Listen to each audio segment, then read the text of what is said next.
हूँ, मैं पहले इसके ऊपर बोल देना चाहता हूँ आपको।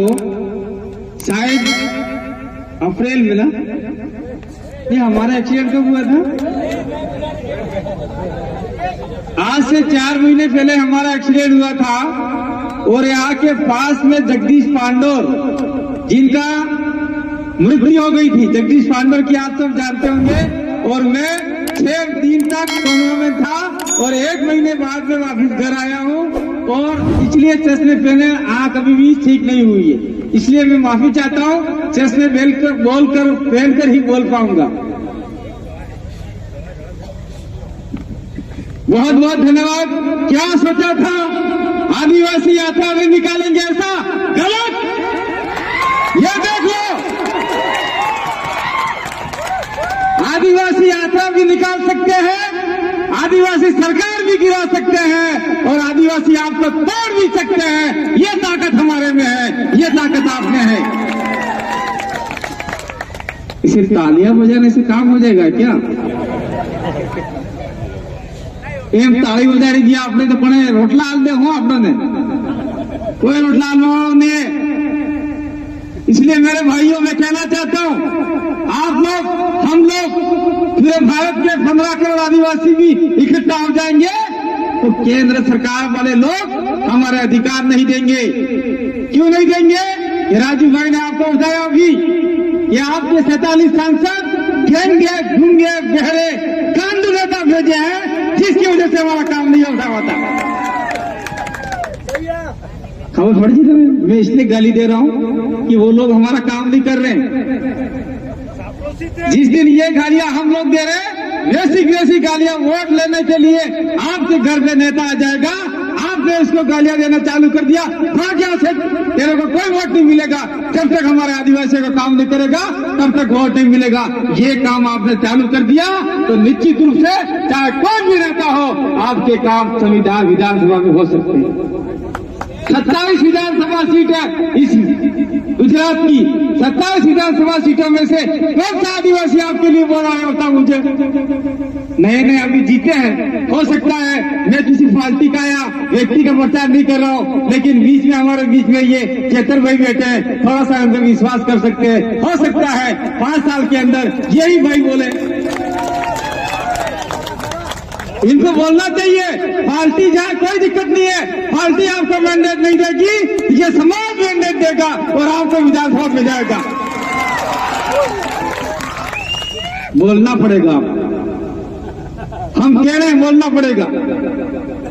और आदिल भाई ने कहा था, मैं गुजरात में राजस्थान में यही बात कर रहा हूँ, 46 आपके सांसद दिल्ली जाके, हम दिल्ली का चुपचाप बैठे रहे। हमारा वहां का एमएलए कनकपुर कटारा दूसरी जातियों के लिए लिखता है, नहीं साहब यहाँ पे तो ब्राह्मण भी है, ये भी है, उनको भी मिलना चाहिए, उनको भी मिलना चाहिए। अरे यार सबको मिलना चाहिए। संविधान फाड़ के तोड़ के फेंक दिया उन लोगों ने। हम लोग संविधान की बात कर रहे हैं, संविधान है कहाँ आज की तारीख में? कहाँ संविधान?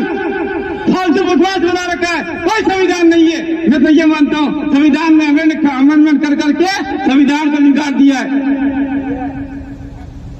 ये बहुत सारी बातें समझने की जरूरत है हमको, लेकिन हम लोग हमारे पास तैयार नहीं है। और चुनाव मैदानों में मैं तो राजू भाई, मैं आपको कहना चाह रहा हूँ, भले आपने माना आप मानो, मैंने देखा है चुनावों के दिनों में जो एक पोटली देता है, घोड़े के पिशाब, गधे की पिशाब है वो दारू। मैं कह रहा हूँ, सही कह रहा हूँ, ये आपका ये जो हमारा फ्रांस वाला इलाका है, संतरामपुर वाला इलाका है, 2017 के अंदर वहाँ आदिवासी दाहद वाले इलाके में दारू पी के मर गए। और वो दारू डुप्लीकेट दारू था, और वो पंजाब हरियाणा से दारू आया था, और आदिवासी दारू पी के मर गए। और वोट देना चाहते हैं सवारे उठ के, ऐसे आतरते किसको देना पता ही नहीं, टे दबा देते। अरे 2 रोटी खाते कि नहीं खाते यार? जो व्यक्ति हमारे समाज के लिए बोल रहा है, जो व्यक्ति हमारे समाज के लिए लड़ रहा है, ऐसे व्यक्ति को अगर आप आगे नहीं भेजोगे तो आने वाले समय में आपके बच्चे रोएंगे। ये देख लो, लिख लो आप लोग। ये जंगल का कानून अभी केंद्र सरकार ने लागू किया, उसने लागू किया है जंगल के इलाके में चाहे आदिवासी रह रहा हो, जंगल के आसपास आदिवासी रह रहा हो, अगर उन फैक्ट्री खोलनी है तो आदिवासी को भगा दो यहाँ से। रेलवे के किनारे देख लो आप लोग, जहाँ जहाँ रेलवे बनी है उस रेलवे के किनारे देख लो, टट्टी पेशाब उसी में करते हैं, सारे क्या क्या गंदगियां उसी में है। ऐसी जिंदगी हम लोग नहीं जी सकते। हम कुदरत के सहारे जीने वाले लोग हैं, कुदरती रूप से जीने वाले लोग हैं, इसलिए हमें हमारा आदमी भेजना होगा, हमारी रक्षा सुरक्षा करे, ऐसे हमें व्यवस्था करनी होगी। राजनीतिक तरीके से मैं नहीं बोल रहा हूँ, ये सामाजिक तरीके से भी नहीं बोल रहा हूँ। बीच का रास्ता है क्या अपने पास? क्या रास्ता है हमारे पास? मैं थोड़ा सा तुतरा जाऊंगा क्योंकि मेरा एक्सीडेंट हुआ है, 4 महीने हुए मुझे अभी डॉक्टर ने आराम करने के लिए बोला है, 7 महीने तक, फिर भी मेरा जिक्र नहीं मानता है। जिस दिन से मैं आया हूँ उस दिन राजस्थान के तमाम इलाकों में बड़ी बड़ी सभाएं कर रहा हूँ। ऐसी सभाएं हमने बहुत कर दी। अभी 9 अगस्त के दिन हमने 1 लाख लोग इकट्ठा किए डूंगरपुर में। इसके बाद में चेतन भाई भी आए थे, बहुत सारे लोग आए थे 9 अगस्त। ये हमने मानगढ़ में बहुत सारे कार्यक्रम कर, मानगढ़ में बड़ा कार्यक्रम किया। तो क्या हुआ सरकार ने? मानगढ़ गुजरात के मध्य बीच में है, गुजरात के लोग कहाँ सोए हुए हैं? मैं आप लोगों को कहना चाहता हूँ, आधे लोग हमारे राजस्थान के भी है। राजस्थान के अंदर हमने बचा के रखा, गुजरात का मानगढ़ आपने कहाँ बचाया मुझे बताओ?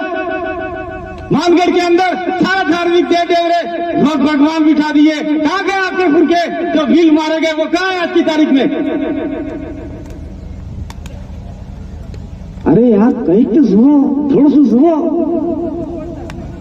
जहां बिठाने का स्थान है वहां बिठाओ, हमें कोई आपत्ति नहीं है।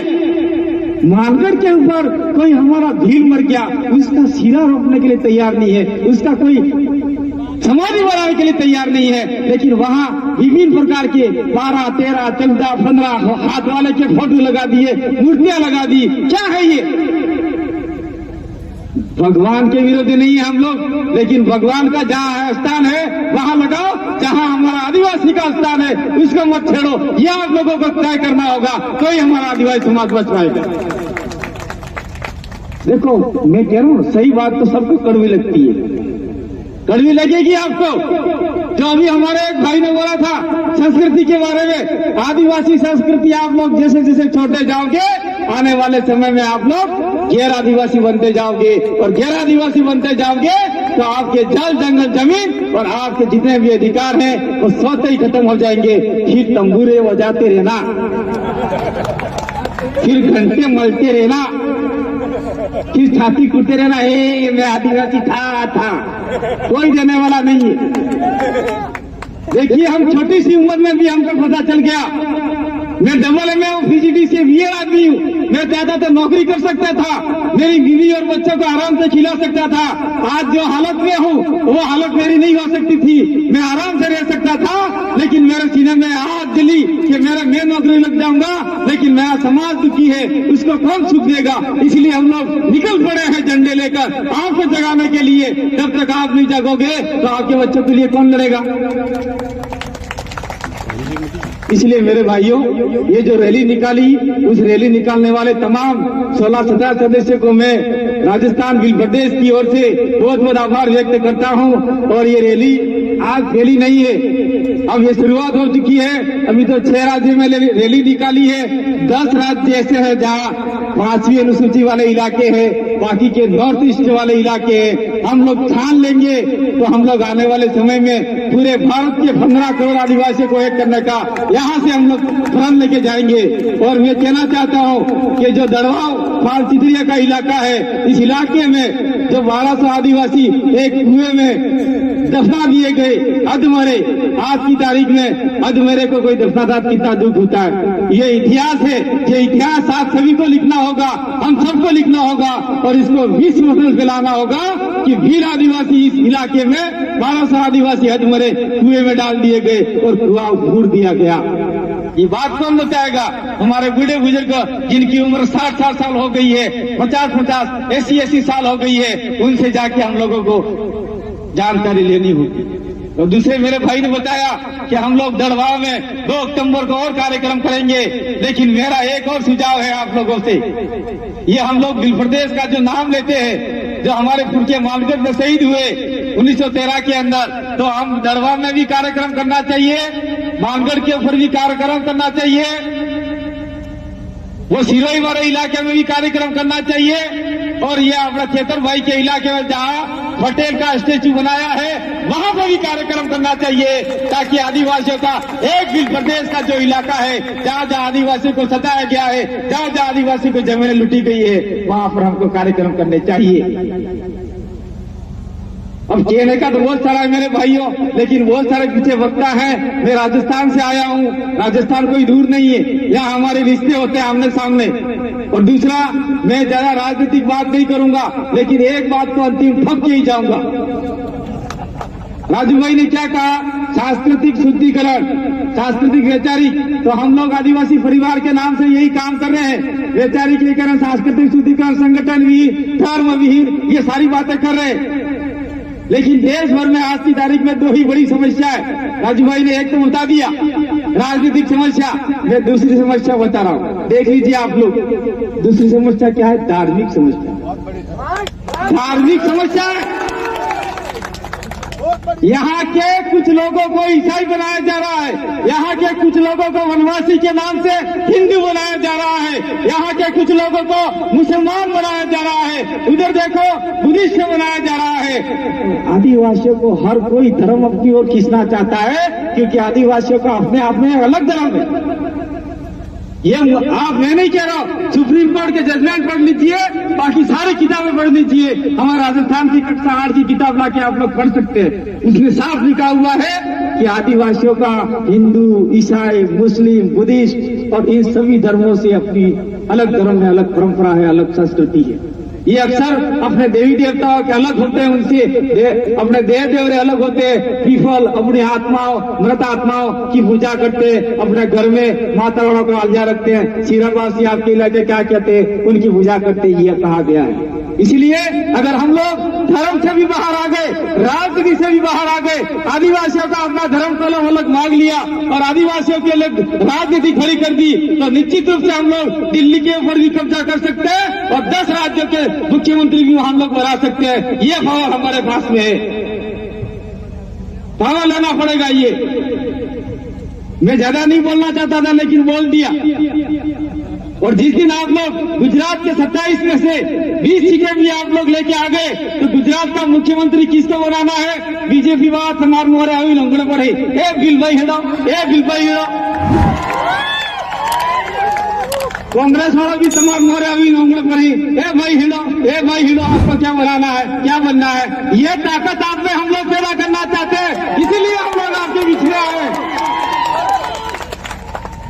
मुझे गुजरात का सीएम थोड़ी बनना है, मुझे इस इलाके का आपका धारासभ्य एमएलए थोड़ी बनना है, मैं तो डूंगरपुर का ही बनूंगा कि। और हमारे अंदर ये होना चाहिए कि मेरा हक, आपका हक कोई नहीं खाना चाहिए।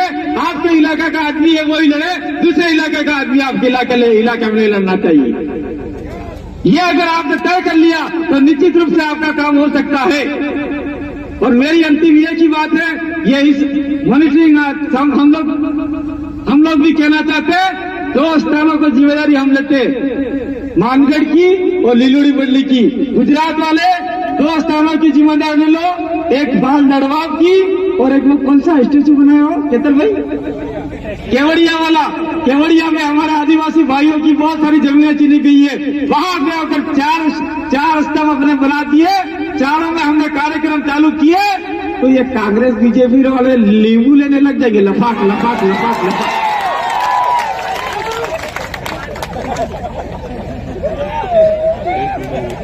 देखो ये कड़वी बात है भाई, कड़वी बातें कोई कहेगा नहीं। हमारा तो खून मर गया, इसलिए हम तो कहते रहते। और मेरी बात को आपने सुना, बहुत सारी बहनों को मैं कहना चाहता हूँ, मैं कल गया था भीलवाड़ा राजा भद्रनाथ से बसाया है, लेकिन आज भील का कोई बस्ती को नहीं है वहां पर भीलवाड़ा में। तो जा रहा था मैं, एक गाड़ी के नीचे एक स्लोगन देखा। क्या स्लोगन देखा मैं आपको बताना चाहता हूँ कि सोरा में जिंदगी, लड़के की जिंदगी आपको जिंदा रखनी है, सोरो जीतो राखो है, तेने बाइक नहीं आलवी। आप सुने, लड़के को अगर रखना जिंदा तो उसको बाइक नहीं देनी है, बाइक दोगे तो उसके ये जो अंडा है उसका आमलेट बन जाएगा। दूसरी बात, लड़कियों को अगर आपको अच्छा रखना है, आगे बढ़ाना है, कलेक्टर एसपी जो भी नौकरी करानी है, तो जब तक वो जानकार नहीं होगी तब तक उसको मोबाइल नहीं देना है। अगर ये दो बातें हमारे समाज ने सीख लिया, लड़के को बाइक नहीं, लड़कियों को मोबाइल नहीं, तो गंदी बातें नहीं सीखेगी और वो मौत के मुंह में नहीं जाएगा। ऐसी बातें, दो बातें आपको समझना होगा। और मैं अंत में अपनी बात को विराम दूंगा। आप सभी लोगों ने मेरे एक्सीडेंट के समय जो जानते हैं, जिन्होंने कुदरत से प्रार्थना की थी कि कांति भाई को कुछ नहीं होना चाहिए, तो करकेला में मेरे वहां पे हमारे राजस्थान में लोगों ने मन्नत चढ़ाई है। इस इलाके में जो मन्नत होगी वो भी आप लोग चढ़ा देना, बाकी मत रखना। अपने कुदरत